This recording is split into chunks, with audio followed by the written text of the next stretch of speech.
سلطان صلاح الدین ایوبی کا جاسوسی کا نظام پوری دنیا کی جنگی تاریخ میں ایک مثال ہے۔ سلطان صلاح الدین ایوبی نے فرمایا تھا، اگر آپ دشمن کا ایک جاسوس پکڑ کے مار دو تو سمجھو آپ نے دشمن کے 1000 جنگجو مار دیے۔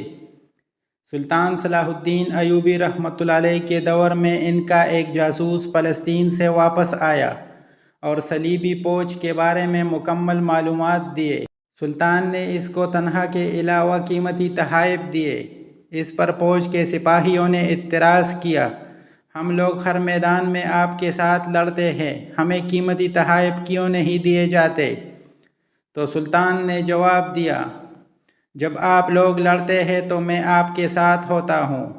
اگر آپ لوگ شہید ہو جائے تو آپ کو یقین ہے کہ آپ کا جنازہ بھی پڑھا جائے گا، قبر میں نصیب ہوگی، مگر میرے جاسوس میرے وہ گمنام سپاہی ہے، اگر پکڑے جائے تو انہیں کفن بھی نصیب نہیں ہوتا۔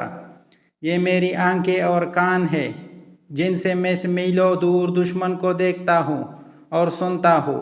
اگر یہ چاہے تو اپنے ایمان کا سودا کر کے میرے لیے شکست کا بائن بن سکتے ہیں، مگر وطن سے دور دشمن کے اندر رہ کر یہ لوگ اپنا ایمان نہیں بیچتے اور محمد صلی اللہ علیہ وآلہ وسلم کے دین کے لیے اپنی جان ہر وقت ہتھیلی پر رکھتے ہیں، اس لیے یہ تم سے زیادہ انعام کے مستحق ہے۔